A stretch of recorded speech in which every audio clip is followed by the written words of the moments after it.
Lumière sur Fabien Olicard, artiste mentaliste, vidéaste et auteur qui compte près de 2 millions d'abonnés sur YouTube et qui sillonne en ce moment la France pour donner les ultimes représentations de son 3e spectacle Singularité. Et il nous donne rendez-vous au Cursal de Besançon mardi prochain, le 7 décembre. Fabien Olicard est notre invité. Bonjour.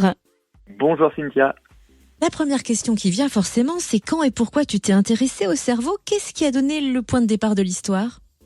Je crois que le vrai point de départ, même s'il est jamais clairement bien défini, c'est à l'âge de 8 ans, un livre de magie qui s'appelle Cours Magica, qui est tombé dans mes mains par hasard. Le dernier chapitre s'appelait « Y a pas de truc » et c'était des choses psychologiques, des forçages psychologiques, le détournement d'attention.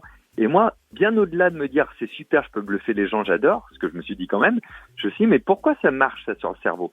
Pourquoi, quand quelqu'un met un objet là plutôt que là, il a tendance à le choisir? Pourquoi on réfléchit comme ça?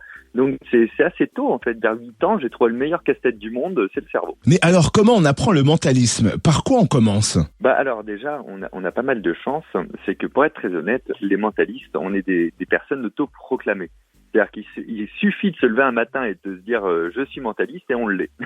Et du coup, pourquoi cet état de fait? Parce qu'en fait, c'est un mot fourre-tout dans lequel on va mettre tout ce qu'on veut. On choisit les techniques qu'on y met, c'est à la carte, il n'y a pas de règles, il n'y a pas de définition. Donc moi j'y ai intégré de l'illusionnisme, donc je me suis intéressé à ça, je me suis formé là-dedans. Je me suis intéressé à la psychologie, donc je me suis formé à la psychologie surtout par les livres. Je me suis intéressé à l'influence, j'ai même fait une formation d'hypnose, alors qu'il n'y a pas du tout d'hypnose dans mon spectacle, rappelons-le, mais en fait j'ai fait tout ce qui était possible de faire pour mieux connaître le cerveau, le fonctionnement. Donc c'est un cheminement d'abord de passionné avant de vouloir en faire quelque chose sur scène, quoi.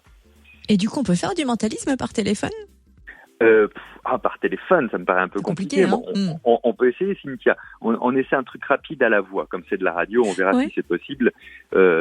Imaginez que vous avez une pièce de monnaie dans une de vos deux mains. Oui. Vous décidez dans quelle main elle est, et vous me le dites pas, vous me dites jamais rien, évidemment. Donc là, c'est comme si vous avez une pièce dans l'une des deux mains. Et à partir de maintenant, sans me dire ce que vous allez choisir, vous allez décider de tout le temps me mentir ou de tout le temps dire la vérité. Ok. Donc évidemment, il n'y en a pas un qui est plus facile que l'autre, puisque je ne sais pas ce que vous allez faire. Je vais vous poser une question, une première question, il n'y en aura que 2. La première question, est-ce que la pièce est dans la main droite? Non.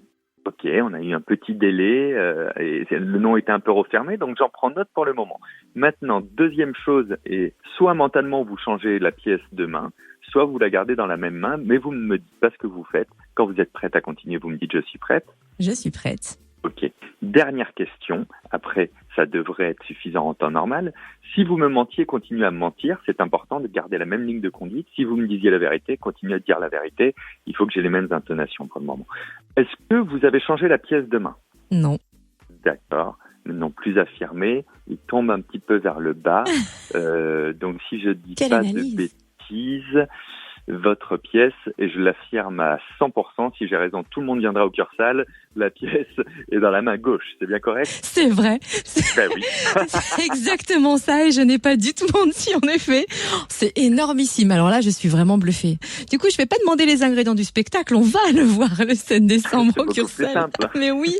En tout cas, merci d'avoir été avec nous, Fabien Olicard. Rendez-vous, c'est promis, le 7 décembre au Cursal de Besançon et je ne promets pas de vous rendre la monnaie de votre pièce du coup. Et petite précision qui a de l'importance pour moi, ce sera la dernière date avant le Zénith. Donc c'est l'avant-dernière représentation de ce spectacle. Donc ça compte. Ce jour-là, il restera plus que 2 représentations.